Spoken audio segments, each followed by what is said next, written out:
네, 주님의 은혜가 충만하시기 바라겠습니다. 오늘 말씀은 히브리서 12장 11절에서 13절 말씀입니다.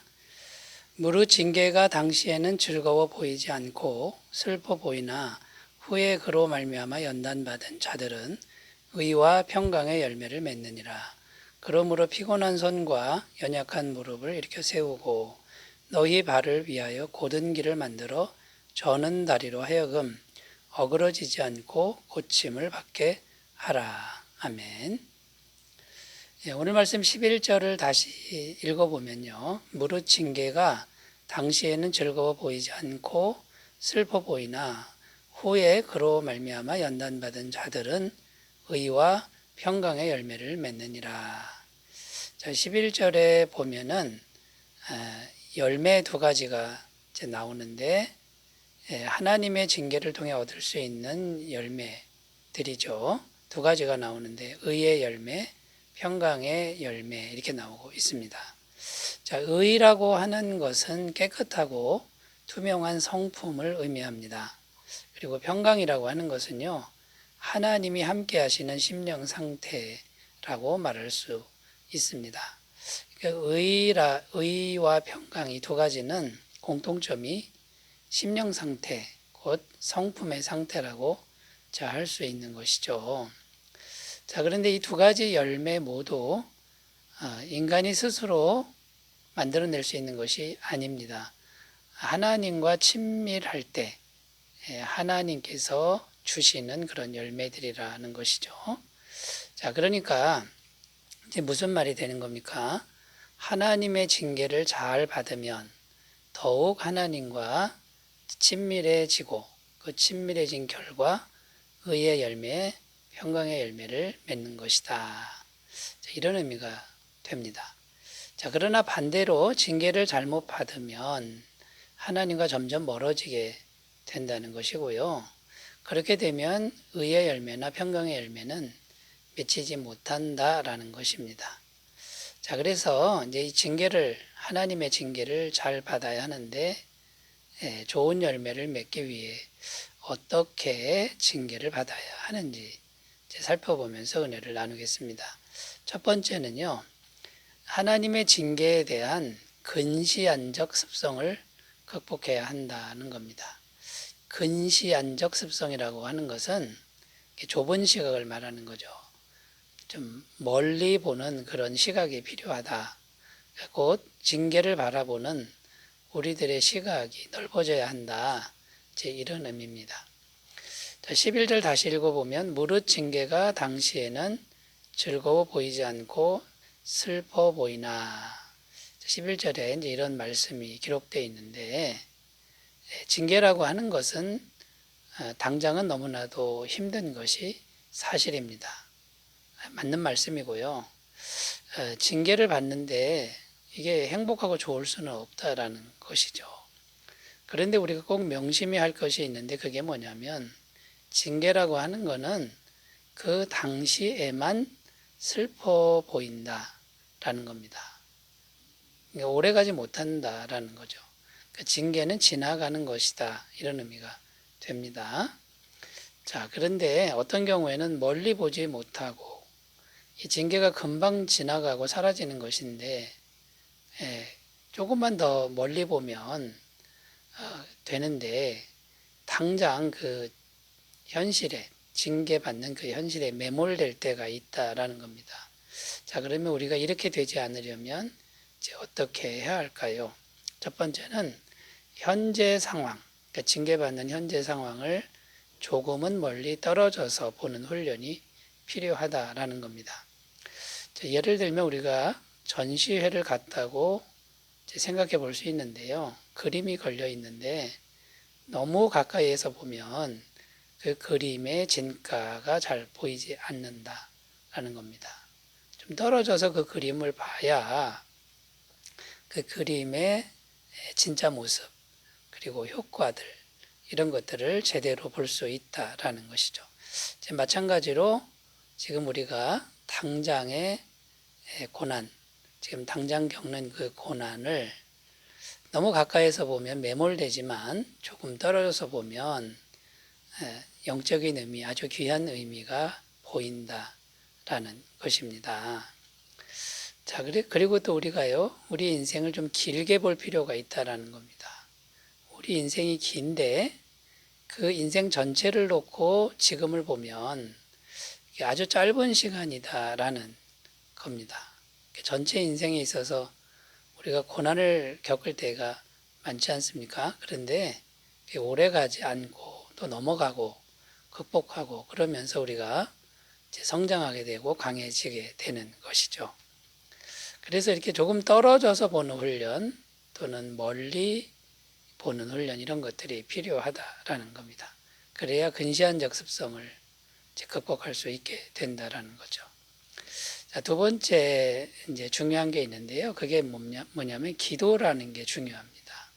기도를 반드시 해야 되는데 기도를 하면 어떤 일이 생기냐면 하나님의 시각이 우리에게 주어진다라는 겁니다. 그러니까 인간의 좁은 시각에서 하나님의 큰 시각으로 눈이 열린다라는 겁니다. 그게 기도라는 거죠. 자, 기도를 하면 누구와 대화를 하는 거냐면 하나님과 대화를 하는 것인데 그 하나님은 우주보다 크신 분이다라는 겁니다. 그래서 우주보다 크신 분하고 대화를 하면 우리의 생각도 넓어지고 커진다라는 겁니다. 자, 하나님의 생각으로 현재의 고난을 보면 그 고난이 작게 보인다라는 거죠. 그런데 하나님의 시각이 아닌 인간의 시각으로 현재의 고난을 보면 그 고난이 너무 크게 보인다라는 겁니다. 그래서 기도하는 것이 정말 중요하다라는 겁니다. 빌립보서 4장 6절 7절 아무것도 염려하지 말고 다만 모든 일에 기도와 간구로 너희 구할 것을 감사함으로 하나님께 아뢰라. 그리하면 모든 지각에 뛰어난 하나님의 평강이 그리스도 예수 안에서 너희 마음과 생각을 지키시리라. 자, 기도하면 성령께서 오셔서 우리의 마음과 생각을 평강으로 지켜주시는 이 말씀을 꼭 믿으셨으면 좋겠습니다. 자, 하나님의 징계를 통해서 좋은 열매를 얻기 위해서 먼저 해야 될 일 첫 번째 살펴봤는데요. 근시안적 습성을 극복하라. 자, 여기에 대해 살펴봤고요. 이제 두 번째 주제로 가보겠습니다. 좋은 열매를 맺기 위해 뭘 해야 되는가? 두 번째는요. 고난에 대해 익숙해지는 훈련을 해야 된다라는 겁니다. 자, 11절 말씀에 보면은요. 이런 이제 문장이 나옵니다. 그로 말미암아 연단받은 자들은 이렇게 나오는데요. 징계를 통해서 연단받은 사람들은 이제 이런 의미가 되는 거죠. 이 연단이라는 의미가 뭐냐면 익숙하게 단련되었다. 익숙하게 단련되어서 막힘없이 통하다 이런 의미가 연단이라는 단어에 이제 담겨 있습니다. 자, 그러니까 여기서 말하는 핵심이 뭐냐면 고난에 익숙해지라는 겁니다. 고난에 익숙해지면은 그 고난을 우리가 잘 견딜 수 있게 되고 고난을 잘 견디는 과정을 통해서 좋은 열매를 맺게 된다라는 겁니다.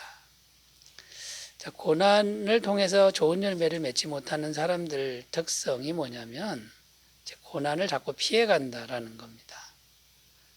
고난을 피해가면요 아무 효과가 없다라는 거죠. 하나님은 지금 의도가 있어서 고난을 주는데 고난을 자꾸 피해가면은 길러지지 못한다라는 거죠. 자, 그래서 우리가 어떤 마음을 먹어야 되냐면요. 고난에 익숙해지도록 마음을 먹고 인내하는, 피해가지 말고 이런 태도가 중요하다라는 거죠. 야고보서 1장 4절 인내를 온전히 이루라. 이는 너희를 온전하고 구비하여 조금도 부족함이 없게 하려 함이라. 피해가지 말고 오히려 고난에 징계에 익숙해져라. 그러면 좋은 열매를 맺을 것이다 라는 겁니다. 그 다음에 두 번째는 또 인내하면서 조급해하지 말고 하나님을 신뢰하며 기다려야 된다는 겁니다. 자, 이만하면 됐지 이렇게 조급하게 생각할 게 아니고 하나님이 고난을 겪게 하실 때까지 조급성을 버리고 끝까지 인내하는 게 중요하다라는 겁니다. 욥기서 23장 10절 그러나 내가 가는 길을 그가 아시나니 그가 나를 단련하신 후에는 내가 순금같이 되어 나오리라. 그러니까 나의 가는 길을 하나님께 맡기면 하나님이 나를 순금처럼 다듬으신다라는 거죠. 자, 그래서 이제 이 연단을 우리가 피해가지 말고 익숙해지도록 하는 게 중요한데 결국 마음을 연단하기 위한 것이다. 이거를 분명히 하라는 거죠. 잠언 17장 3절 도가니는 은을 풀무는 금을 연단하거니와 여호와는 마음을 연단하시느니라. 여러분 고난이 오면 힘이 듭니다만 견딤을 통해서 인내를 통해서 마음을 잘 연단하시는 귀한 은혜가 있으시기 바라겠습니다. 자, 세 번째 주제로 가겠습니다. 세 번째 주제는 좋은 열매를 맺으려면 고난 중에도 할 수 있는 일을 찾아서 해야 한다라는 겁니다. 고난 중이라고 손 놓고 있으면 안 된다. 낙심하면 안 된다라는 겁니다. 지금 할 수 있는 일을 작은 일이라도 찾아서 하라라는 겁니다. 12절 13절 읽습니다. 그러므로 피곤한 손과 연약한 무릎을 일으켜 세우고 너희 발을 위하여 곧은 길을 만들어 저는 다리로 하여금 어그러지지 않고 고침을 받게 하라. 여기 보면 피곤한 손과 연약한 무릎을 일으켜 세우고 그러니까 손 놓고 있지 말고 낙심하지 말고 가만히 있지 말고 뭔가 할 일을 찾아 하라 이제 그런 내용입니다. 예를 들면 구약 성경에 요셉 같은 인물을 들 수 있습니다. 이 요셉이 나중에 애굽의 국무총리가 됩니다만 그 전에 형들의 미움을 받아서 장사꾼에게 팔려가죠. 노예로 팔려가고 또 억울한 일을 당합니다. 그래서 지하 감옥에 갇히는데 요셉은 낙심하고 가만히 있지 않고요. 어디를 가든지 가정총무 또 감옥 총무가 됩니다. 할 일을 찾아서 했다라는 거죠. 이렇게 충성되이 일하다 보니까 하나님이 갑자기 애굽의 국무총리로 사용하셨다라는 것이죠. 프랑스의 위대한 문학가 빅토르 위고라는 분이 있습니다. 48세 때 추방되어 게르세이 섬에서 20년 동안이나 지냈는데 이 사람도 낙심하지 않고 할 일을 찾았다라는 겁니다. 거기서 이제 작품 활동을 계속했는데 그때 지어진 작품이 레미제라블 같은 아주 훌륭한 작품이죠. 세계적인 베스트셀러가 된 것입니다. 여러분, 우리가 징계받고 고난 중에도 뭔가 할 수 있는 일을, 작은 일을 찾아서 행하면 이제 그것이 좋은 열매를 맺는 것이 된다.